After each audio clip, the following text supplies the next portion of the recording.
Poverty is not lack of cash, lack of money. Poverty is a mindset. I may not have money in my pocket, I am not poor, sir. If your mind is empowered, it's a matter of time. Water will find its level.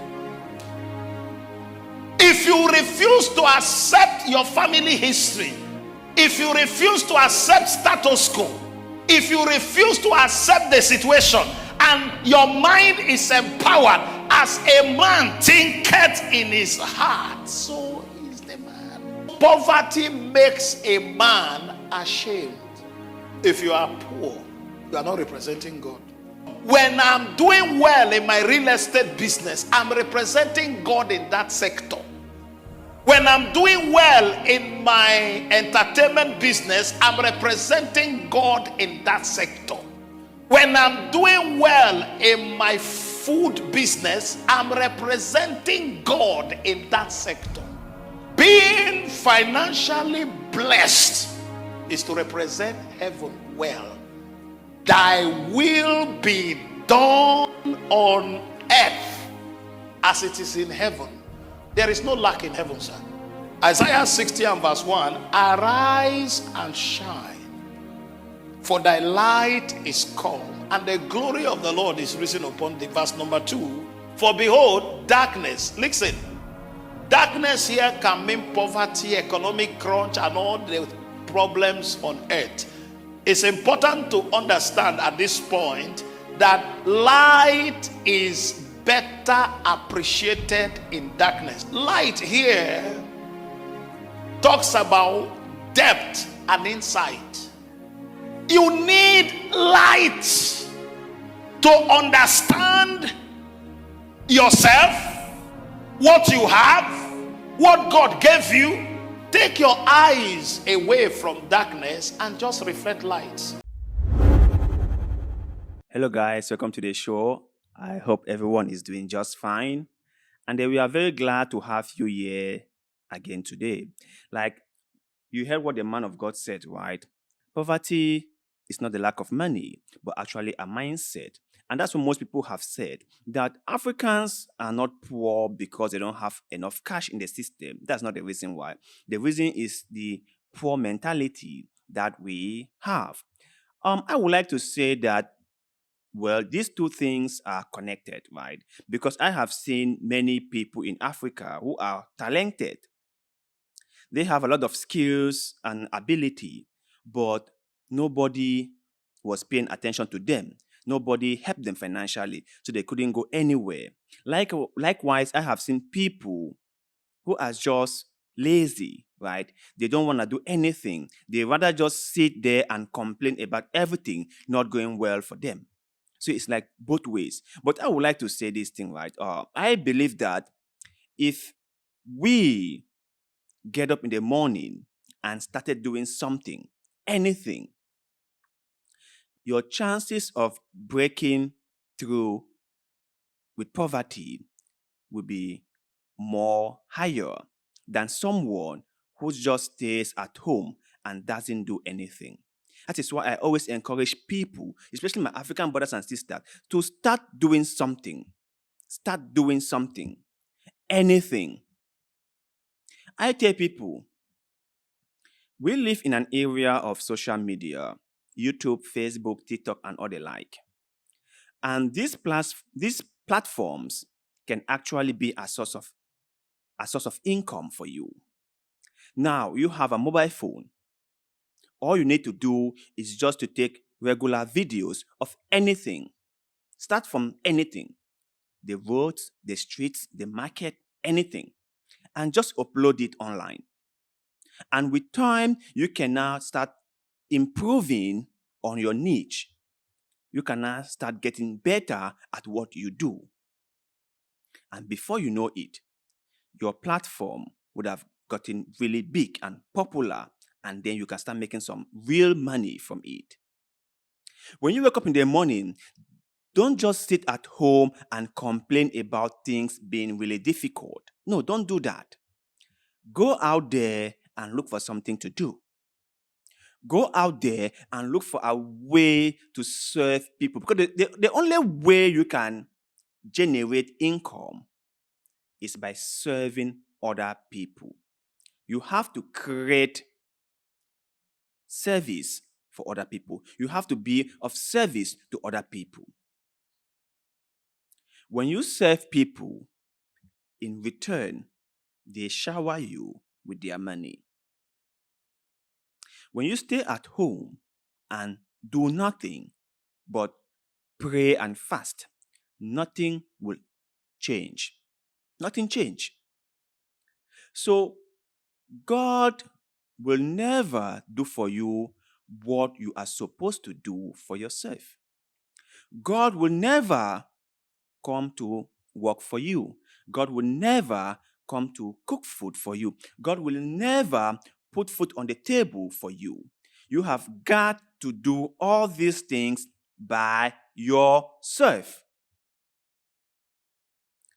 God will never do for people what they are supposed to do for themselves. And that is why Pastor Charles is saying to his members, you have got to get up and do something. And not just do that thing, but try to improve. Every day, when you do something, you need to re-examine it if that thing is working or not. Now, progress is a very slow process, but you must be able to re-examine what you are doing and what direction you hope to go. By so doing, you will improve day in, day out, and then you become great at what you do. You know, the thing I realize with us, the Africans, is that we have become to whining, like we complain a lot, rather than doing something to help ourselves. Rather than really learning and understanding how things work, we have decided to believe in certain people and to listen to them A to Z and to complain when our lives are not getting better. Rather than you asking yourself, what can I do to better up my life? What practical steps can I take to make my life better? Most people will turn to their men of God and attribute all their shortcomings to the actions of other people. Like, for example, I'm not succeeding because that my neighbor has used spiritual means to steal my blessings. I'm not succeeding because people who are not religious are against me. I'm not succeeding because the devil is attacking me. Satan is overrated. But they will never say to themselves, maybe I am not succeeding because I haven't really understood the whole process of how to go about doing this thing. Maybe the reason why I am failing is because I am not in the right location at the right moment. Maybe the reason I'm failing is because I have not understood the need of the people whom I am catering for. They will never give this some thought. They will never. You know, the difference between unbelievers and believers is that unbelievers blame themselves for all their shortcomings, re-examine themselves, re-examine their failures, and learn from it. Unbelievers will always look at themselves and say, oh, this is my fault. I did not understand how to go about doing this thing. Oh, this is my fault. I made this mistake all by myself. I should have done things this way. Unbelievers will own up to their own mistakes. They will do that. But believers will blame rich people for all their shortcomings. Believers will blame their neighbors for all their shortcomings. Believers will blame Satan for everything that is not going on right in their lives. Believers will blame every single person but themselves. That is a problem. That is the problem. It is a work of the devil. I need to pray more. It is a work of spiritual people who do not want to see me succeed. So I need to fast more.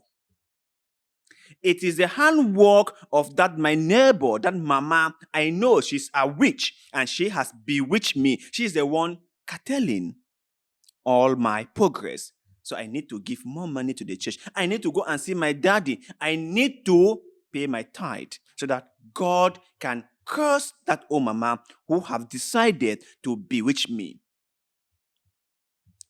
Everything is other people's fault, never theirs. Everything is other people's doing, never theirs. And that is why many Christians, about 70% of all Christians, are broke. Are broke. If you look through the church community in Nigeria, 1% is super rich. Just 1%. 2% are rich people. About 10% are averagely rich. 20% can boast of 3 square meals a day. 20%. And maybe 25% can survive. From 70% are totally broke. Like 50% are just like, we can't even count those ones. Why? Because they blame every single person for all their shortcomings but themselves. They never blame themselves and they never re-examine themselves. So people must listen very carefully to what Pastor Charles is talking here. We have to own up for our own shortcomings. We have to understand the environment that we are operating. We have to understand the need of the people we are catering for. And we have to understand which environment support what activity. We all have to understand this. But you guys out there, let me hear your take on what the man of God was saying. Is he right to have said that your environment is very important to your success? Is he right to say that? Let us know in the comment section below, because like always, we love hearing what you have to say. And also, don't forget to like this video, share it, follow us on Facebook, and most importantly, subscribe to this channel, because that helps us a lot and we shall forever be grateful to you. So, thank God for doing just that. And like always, see you in the next one.